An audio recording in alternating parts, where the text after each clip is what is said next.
Mais lui, il m'a dit tout simplement, j'ai pas besoin de publicité, c'est correct. Et si quelqu'un te dit qu'il n'a pas besoin de publicité, ça veut tout simplement dire que ses affaires marchent. Et pourquoi ces affaires marchent?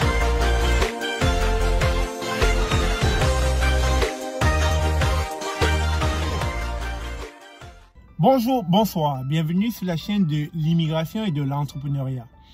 Aujourd'hui, je tiens à vous partager un sujet d'une importance capitale. Un sujet très important pour chaque membre de la diaspora. Alors, vous allez vous rendre compte, je n'ai pas besoin d'aller chercher des preuves pour vous le partager. Vous allez vous rendre compte vous-même, au Canada, partout où vous vivez, vous allez vous rendre compte qu'il y a beaucoup de commerces chinois. Qu'on parle d'épicerie, qu'on parle de dépanneur, qu'on parle, je ne sais pas, de supermarché d'une grande envergure, vous allez vous rendre compte qu'il y a beaucoup de Chinois qui détiennent ce genre de commerce. Pas plus tard qu'il y a quelques jours, je posais la question à un Chinois, est-ce que vous serez prêt à passer sur la chaîne Immigration et Entrepreneuriat? Il m'a dit non. Je lui ai dit, mais je vous fais la publicité. Il m'a dit non, je n'en ai pas besoin. Alors, face à cette réponse, je me suis posé beaucoup de questions. Je me suis questionné en longueur de journée, toute la nuit. Pourquoi ce Chinois qui a l'opportunité, sinon la possibilité d'avoir la publicité gratuite de son commerce, m'a tout simplement répondu qu'il n'en a pas besoin. Alors, je me suis rendu compte qu'ils sont nombreux. Et vous allez vous rendre compte, prenez le temps de regarder autour de vous, vous allez vous rendre compte qu'ils sont nombreux à détenir des petits commerces. Dans ma ruelle, ils sont 2. Je suis sûr que chez vous, que ce soit à Vancouver, en Alberta, à Calgary, à Montréal, à Toronto, ils sont là. Ils sont nombreux à avoir des dépanneurs, à avoir des épiceries, à avoir des petits commerces.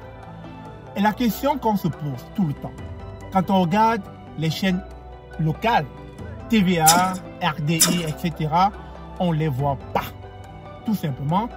Pourquoi? Parce que l'union fait la force. Parce que l'union fait la force. Ce sont des gens qui ont compris qu'en se mettant ensemble, on peut faire des grandes choses.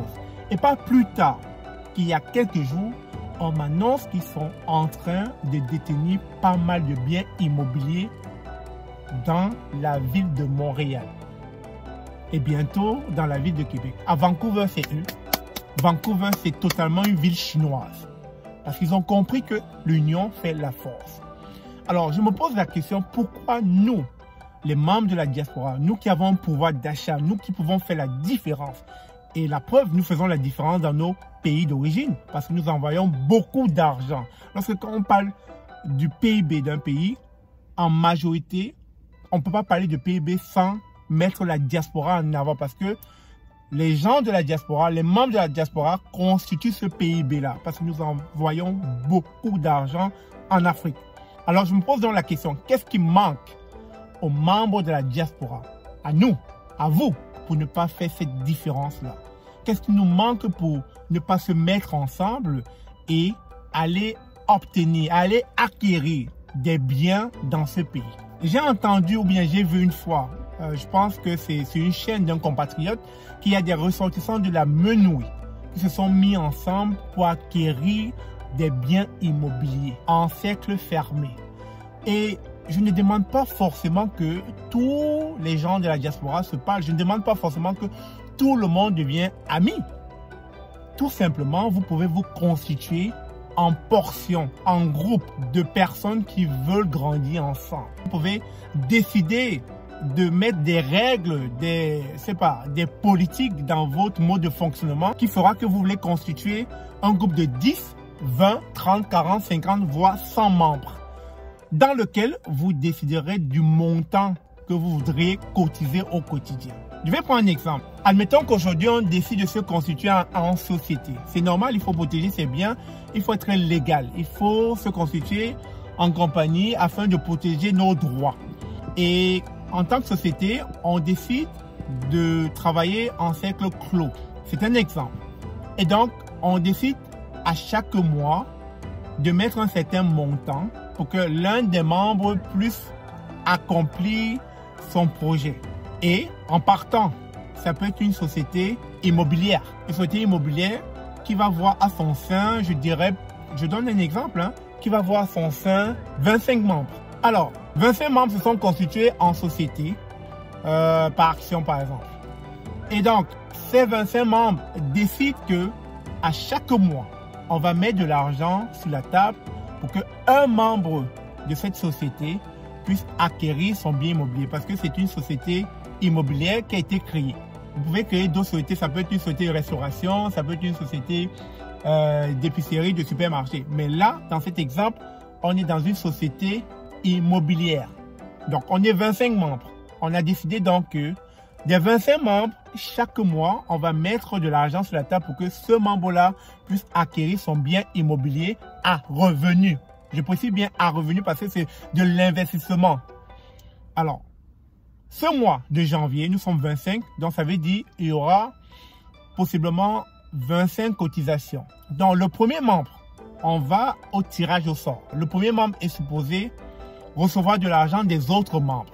Alors, vous décidez dans cette société de mettre un certain montant sur la table. Ça peut être 1000 $. On est d'accord. Si vous décidez de mettre 1000 $ sur la table, ça fera pour les 25 membres 25 000 $.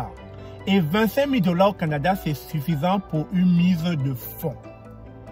Alors, avec les 25 000 $ qui sera donné au premier membre qui recevra de l'argent, celui-ci pourra investir dans son bien immobilier à revenu. Et le mois prochain, on passe au deuxième membre. Et le prochain mois, on passe au troisième membre et ainsi de suite afin que les 25 membres puissent récolter leur argent et puissent investir dans un bien immobilier. Vous allez vous rendre compte qu'au bout de 2 ans et 1 mois, tous les membres de cette société auront acquis tous un bien immobilier à revenu. Étant donné que tous les 25 membres auront acquis des biens à revenu et que la société continue à fonctionner, alors tout ce que vous allez faire, c'est répéter l'échéance.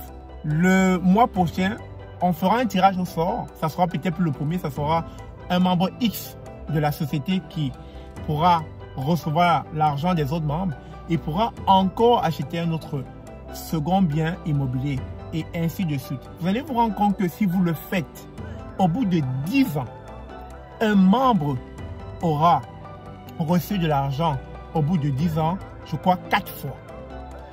4 fois, parce que c'est une rotation. Alors, en 4 fois, il aura acquis 4 biens immobiliers à revenu. Vous allez vous rendre compte qu'au bout de 10 ans, il aura déjà pu tirer profit de cette société. Il aura pu tirer profit de cette union, parce que c'est l'union qui fait la force. Il aura pu tirer profit de cette entente. Vous voyez, c'est un exemple parmi tant d'autres. Les exemples qu'on fait, il y en a plusieurs. Mais vous allez vous rendre compte que le message à retenir dans ce que je suis en train de vous véhiculer comme message ce jour, c'est qu'il faut se mettre ensemble pour accomplir de grandes choses. Mais alors, si vous êtes dans la crainte, la peur, ou bien vous êtes dubitatif à l'idée que je pourrais me faire arnaquer, on va me prendre de l'argent, constituez-vous tout simplement en société. Faites les choses bien. Faites les choses de manière légale. Afin que si un membre faillit à ses responsabilités, tout simplement, la loi va le remettre en ordre. Tout simplement, la loi va le ramener sur le bon chemin. Tout simplement.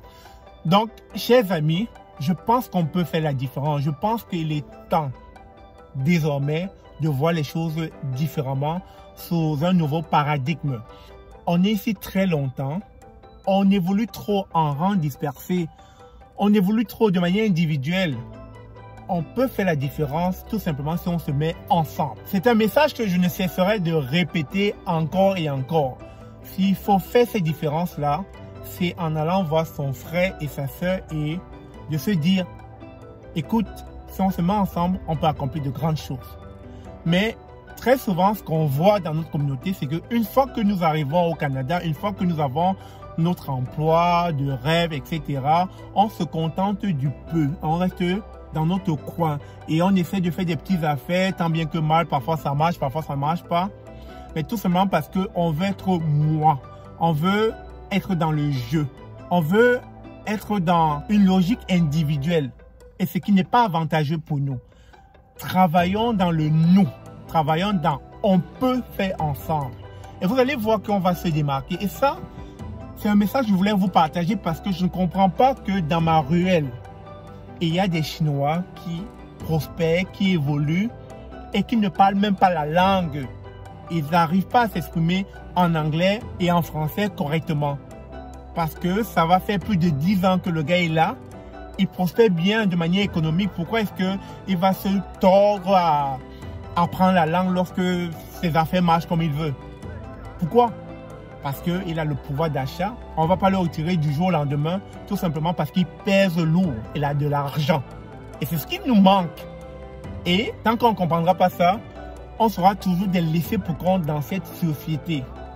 Alors, chers amis, travaillons ensemble. On est capable de grandes choses ensemble. Et franchement, je n'en reviens pas que c'est pas mon voisin forcément, je vais dire, je n'en reviens pas que ce Chinois qui est là depuis 10 ans, il est dans ma ruelle, je vais tout le temps acheter des choses là-bas. Il a un dépanneur, il s'en sort plutôt bien, mais il ne s'exprime pas bien en français. Quasiment, il ne s'exprime pas bien en français. Mais il est tranquille, sa business marche comme il veut, son business marche comme il veut. Et ce qui est faux dans ça, il me l'a dit, il n'a pas besoin de publicité, il n'a pas besoin d'être affiché. Et quelqu'un qui n'a pas besoin d'être affiché, ça veut dire que ça va, ça roule plutôt bien. Parce que très souvent, on fait la publicité, soit pour se faire connaître, soit pour faire grandir son entreprise, soit pour aller chercher d'autres clientèles en dehors de sa, si vous voulez, la zone de confort, la zone qu'on dessert au quotidien. Mais lui, il m'a dit tout simplement, j'ai pas besoin de publicité, c'est correct. Et si quelqu'un te dit qu'il n'a pas besoin de publicité, ça veut tout simplement dire que ses affaires marchent. Et pourquoi ces affaires marchent? Parce que l'union fait la force, parce que ils sont là, ils ont compris comment les choses marchaient au Canada et se sont mis ensemble pour faire de grandes choses dans leur communauté. Et c'est ce que nous devons faire, c'est ce que nous devons apprendre des autres communautés juives et chinois. Et je pense que c'est maintenant qu'il va falloir faire ces différences, chers amis, parce que nous, les membres de la diaspora, nous avons un plus que nos frères qui sont restés en Afrique n'ont peut-être pas. Il va falloir utiliser cela à bon escient. Faisons ces différences, acquérons autant que possible les biens pendant que l'opportunité y est encore. Parce que très vite, ces opportunités n'en auront plus. Sur ce, merci encore d'avoir suivi cette vidéo. On se dit à très bientôt. Et n'oubliez pas de vous abonner sur cette chaîne, de liker et de partager. Je vous aime comme d'habitude. Et en passant, un big love à Maman Martine. Elle va se reconnaître dans cette vidéo. Merci Maman Martine. Tu as compris. Au revoir.